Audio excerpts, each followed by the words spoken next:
ગરમીના કારણે સુનીતાની હાલત ખરાબ થઈ રહી હતી। તેનો પતિ પણ પરસેવો લૂછી રહ્યો હતો।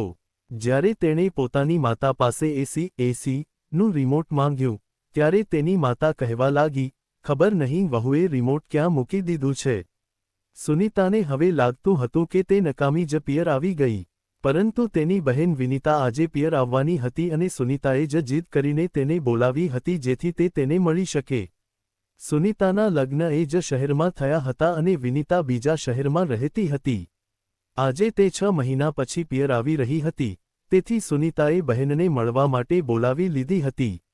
સુનીતા પણ તેના પતિ સાથે પિયર પહોંચી ગઈ હતી, પરંતુ વિનીતાની ટ્રેન મોડી પડી હતી, તેથી તેને આવવામાં થોડો સમય લાગી રહ્યો હતો। તેની ભાભી રજની પણ ઓફિસ જતી હતી, તે હજી ઓફિસથી આવી નહોતી અને ભાઈ પણ ઓફિસમાં જ હતા। ઘરે માતા સુમિત્રાજી હતા, પરંતુ તેમણે બસ તે બંનેને હોલમાં બેસાડ્યા અને પોતે પોતાના રૂમમાં ચાલ્યા ગયા, જાણે તેમને દીકરી જમાઈ સાથે કોઈ લેવાદેવા જ ન હોય। ત્યારે ચિરાગ સુનીતાનો પતિ કહેવા લાગ્યો, સાંભળ, તું મને ફોન કરી દેજે, હું તને લેવા આવી જઈશ। હું અત્યારે જાઉં છું। આટલું કહીને તે ઊભો થઈ ગયો। સુનીતાને બહુ ખરાબ લાગ્યું કે માતાએ દીકરી જમાઈને એક ગ્લાસ પાણી પણ ન પૂછ્યું, પણ તેને લાગ્યું કે પતિનું વધુ અપમાન થાય તેના કરતાં સારું છે કે તેઓ અત્યારે જાય। તેણે કહ્યું, ઠીક છે, તમે જાઓ। ચિરાગ કહેવા લાગ્યો, અહીં ગરમીમાં બેસવા કરતાં સારું છે કે તું બહાર ઓટલા પર બેસ। પણ સુનીતાને લાગ્યું કે આડોશ પાડોશના લોકો જોશે તો શું વિચારશે, એટલે તેણે કહ્યું, ના, હું અહીં જ ઠીક છું। તેનો પતિ બાઇક લઈને નીકળી ગયો કે તરત જ સુનીતા ધડામ દઈને સોફા પર બેસી ગઈ અને વિચારવા લાગી કે માં હંમેશા મારી સાથે આવો રૂખો વ્યવહાર કેમ કરે છે। થોડી જ વારમાં દરવાજાની ઘંટેડી વાગી। તે દરવાજો ખોલવા ઊભી થાય તે પહેલાં જ સુમિત્રાજી દોડીને ગયા અને દરવાજો ખોલીને બીજી દીકરી અને જમાઈનું જોરદાર સ્વાગત કર્યું। તેમના આવતાની સાથે જ સુમિત્રાજીએ ફટાફટ રિમોટ ઉઠાવીને એસી ચાલુ કરી દીધું। આ જોઈને સુનીતા હેરાન રહી ગઈ। માતા તરત જ રસોડામાં ગયા અને એક પ્લેટમાં સમોસા અને બીજી પ્લેટમાં ગુલાબજાંબુ સજાવીને લઈ આવ્યા। સાથે જ ફ્રિજમાંથી ઠંડા પાણીના ગ્લાસ પણ આવી ગયા હતા। આ બધું જોઈને સુનીતાનું મન સાવ ઉતરી ગયું। તે પલક ઝપકાવ્યા વગર માતાની સામે જોઈ રહી, પણ સુમિત્રાજી તો પોતાની નાની દીકરી અને જમાઈની આગતા સ્વાગતામાં જ લાગેલા હતા। સુનીતાને લાગતું હતું કે જાણે તે કોઈ વણનોતરી મહેમાન હોય। સુનીતાની આંખોમાં આંસુ આવી રહ્યા હતા, જે તે પોતાની બહેનથી છુપાવવાની કોશિશ કરી રહી હતી। તે હંમેશા અનુભવતી હતી કે જ્યારે પણ તે પોતાના પતિ સાથે પિયર આવતી, ત્યારે માતાએ ક્યારેય તેમની આટલી સેવા નહોતી કરી। જ્યારે વિનીતા તેના પતિ સાથે આવતી ત્યારે તેની માતા એક પગે ઊભા રહીને તેમની સેવા કરતા। તે વિચારવા લાગી કે જો ઘરમાં ગુલાબજાંબુ અને સમોસા હતા, તો તેમને કેમ ન પૂછ્યું। છેલ્લા અડધા કલાકથી તેઓ એમનેમ બેઠા હતા, તેમના માટે એસીનું રિમોટ ન મળ્યું અને માતાએ પાણી પણ ન પૂછ્યું। પોતાના જ પિયરમાં તે અપમાનિત મહેમાનની જેમ બેસી રહી હતી। વિનીતા તેની પાસેથી ઘર પરિવારના હાલચાલ પૂછી રહી હતી।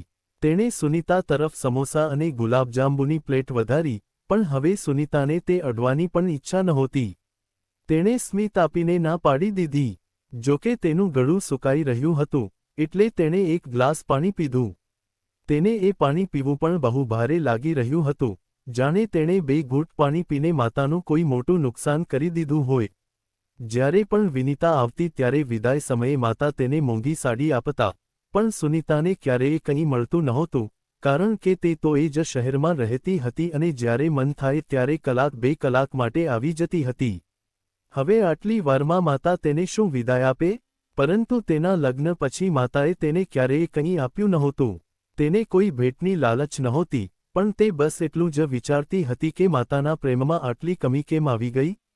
ત્યારે જ તેણે જોયું કે જમાઈ માટે કિંમતી કપમાં ચા આવી। સુનીતા વિચારવા લાગી કે જ્યારે હું મારા પતિ સાથે આવું છું ત્યારે માતા કોઈ જૂનો તૂટેલો કપ કાઢે છે। ત્યારે જ તેની ભાભી રજની ઓફિસથી ઘરે આવી। સુનીતા અને વિનીતાને જોતા જ તે ખુશ થઈને બંનેને ભેટી પડી અને કહેવા લાગી, વિનીતા દીદીએ મને ફોન કરીને કહી દીધું હતું કે સુનીતા દીદી તમે પણ આવ્યા છો, એટલે હું તમારી ફેવરિટ કચોરી અને રસગુલ્લા લઈને આવી છું। આ સાંભળીને સુમિત્રાજી વહુને ઘૂરવા લાગ્યા। જ્યારે વહુ રસોડામાં ગઈ, ત્યારે સુમિત્રાજી ત્યાં જઈને તેને વળતા બોલ્યા, સુનીતા માટે આટલો ખર્ચ કરવાની શું જરૂર હતી? અરે, તેના સાસરિયાવાળા બહુ ગરીબ છે, તેને વધારે માન સન્માન આપવાની જરૂર નથી. આ સાંભળીને રજની હેરાન રહી ગઈ. તે કહેવા લાગી, માજી, હવે પિયરમાં દીકરીને સન્માન શું પતિની સેલેરી મુજબ મળશે? વિનીતા દીદીને સારું સાસરું મળ્યું છે કારણ કે તમે તેમના માટે એવું ઘર શોધ્યું છે. સાસુએ વળતા કહ્યું, સુનીતાએ તો પોતાની મરજીથી લગ્ન કર્યા હતા, તો ભોગવે, મને શું? રજની સમજી ગઈ. તે બોલી, અચ્છા, મને હવે સમજાયું. એટલે તમે તેમનાથી નારાજ છો કારણ કે તેમણે પોતાની મરજીથી લગ્ન કર્યા હતા. કંઈ વાંધો નહીં મમ્મીજી, દરેકના પોતાના નસીબ હોય છે. સુનીતા દીદી પોતાના પતિ સાથે સુખી છે, આપણને બીજું શું જોઈએ? પણ જ્યારે બંને દીકરીઓ ઘરે આવે છે, ત્યારે તેમને સમાન માન મળવું જોઈએ. આવો ભેદભાવ કરીને તો તમે દીદીના મનની તકલીફ વધારી રહ્યા છો. સુમિત્રાજી કહેવા લાગ્યા, મને એ બધું નથી ખબર.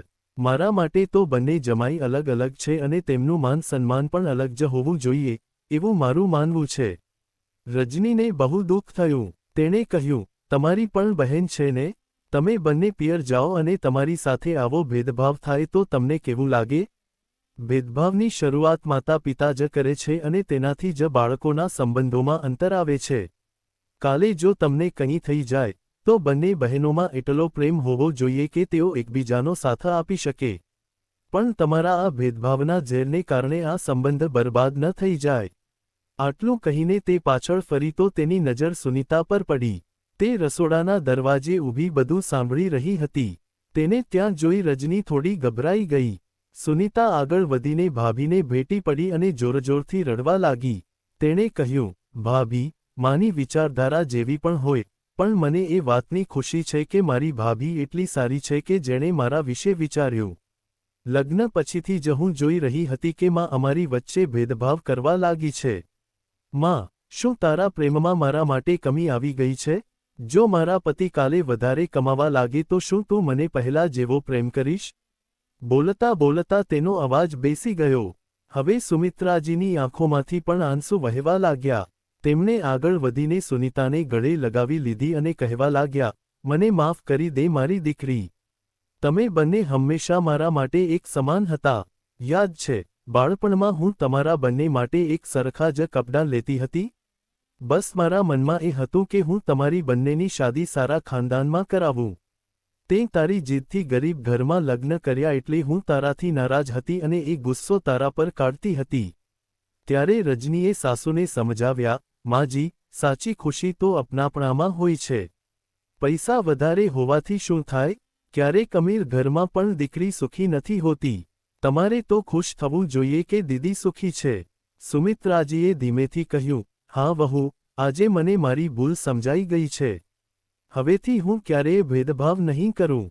ચાલ, ફટાફટ ફણસ કાઢ, આજે હું સુનીતાનું ભાવતું શાક બનાવીશ. ત્યારે વિનીતા પણ રસોડામાં આવી અને મોઢું મચકોડીને કહેવા લાગી, તો માં, મારી પસંદગીનું શું બનશે? તો માં હસતા હસતા બોલ્યા, તારા માટે ગોળવાળી ખીર બનાવીશ બેટા.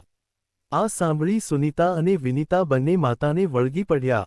સુનીતાની આંખોમાં હજી પણ ભાભી માટે આભારની લાગણી હતી, જેણે આજે તેના મનની પીડા દૂર કરી હતી.